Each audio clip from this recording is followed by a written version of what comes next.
This video is brought to you by Incogni. Over the weekend, Hamas militants broke through the fence surrounding the Gaza Strip and entered a handful of Israeli communities near the Israel-Gaza border, killing and kidnapping hundreds of Israelis. It's hard to overstate quite how unprecedented this is.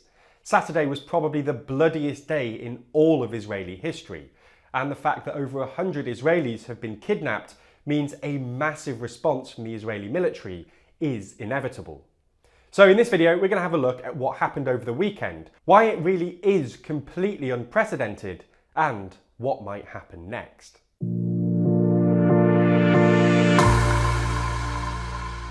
At about 6 AM on Saturday morning, the Palestinian militant group Hamas fired a series of missiles and mortars into Israel. This in and of itself wasn't that unusual. Missile attacks are pretty common around Gaza, and most of them were intercepted by Israel's Iron Dome missile defence system, but it was followed by a ground assault from Hamas militants, who quickly broke through the fence that separates the Gaza Strip from southern Israel.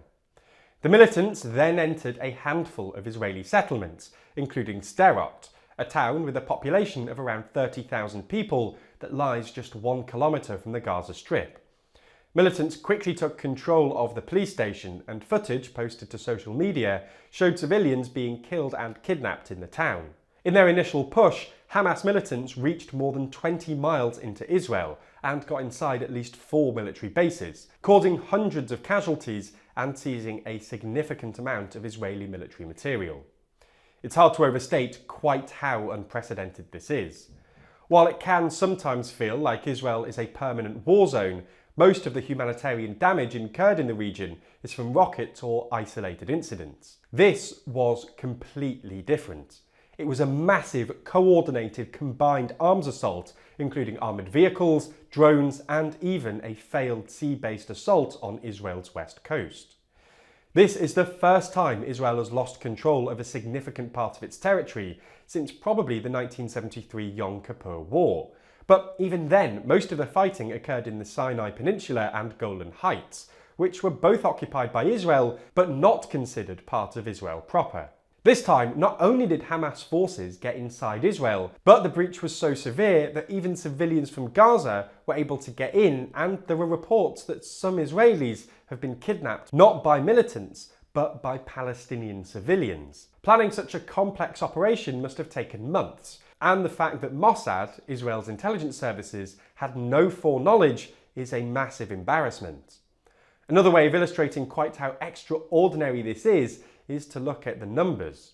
Over the weekend, at least 700 Israelis have been killed and another 130 kidnapped. The only other time a similar number of Israeli civilians have been killed in such a short space of time was the First Arab-Israeli War in 1948, and more Israelis were killed on Saturday than probably on any other day since Israel's declaration of statehood that year.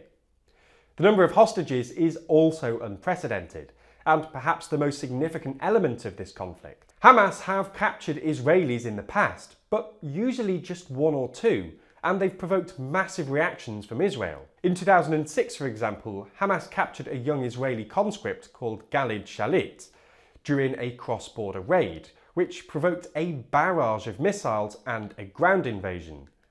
Shalit was only released in 2011 in a prisoner exchange involving the release of over 1,000 Palestinians, including hundreds serving life sentences for attacks on Israelis. The fact that literally hundreds of Israelis have been taken capture this time round bodes really, really badly. And to make matters worse, Hamas officials told the Wall Street Journal that both non-Hamas militants and civilians had taken hostages, which makes hostage negotiations nearly impossible. There are 2 important pieces of context to consider here. First, while the Israeli-Palestine conflict stretches back decades, the most recent violence comes after about a year of sharply escalating tensions, which arguably began when Netanyahu's new right-wing government took office back in December. Because no one wanted to form a government with Netanyahu while he was being prosecuted for corruption, he had to form a coalition with far-right Israeli nationalists, including perhaps most notably Itamar Ben-Gvir, the National Security Minister. Netanyahu's far-right government has stepped up its support for illegal Israeli settlers in the West Bank, which has strained Israel-Palestine relations and taken a more hawkish position on the Al-Aqsa Mosque.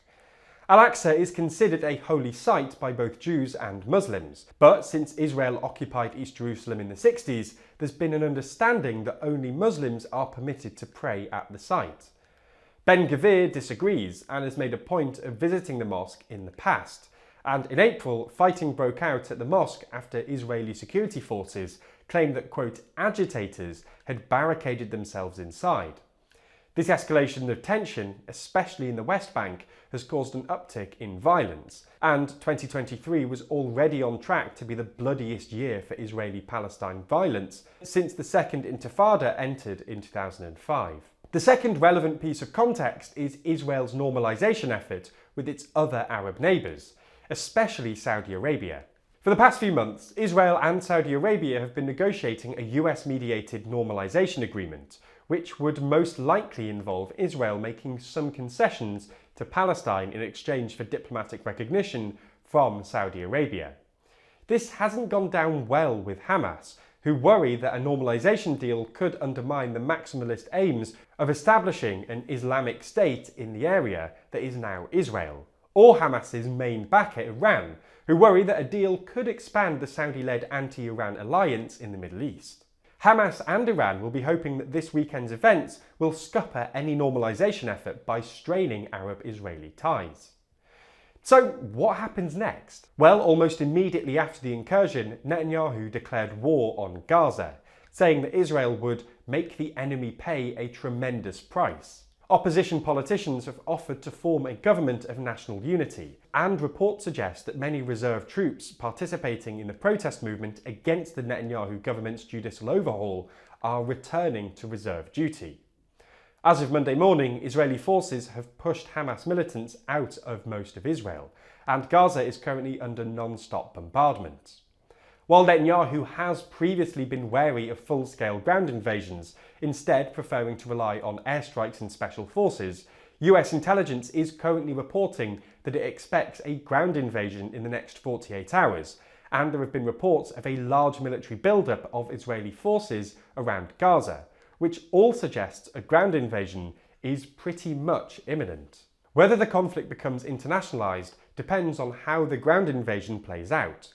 So far, while a couple of Arab countries have tacitly blamed Israel for provoking Hamas, and Hezbollah have threatened to escalate if Israel invades, few countries have shown much interest in getting properly involved. If, however, Israel's ground invasion ends up being a humanitarian catastrophe, which is very possible, we could see a stronger response from Palestine's allies. A couple of years ago, Jack was the victim of identity theft, and he only found this out when he got a court letter saying that he owed money to a broadcast company for an address that he'd never lived at.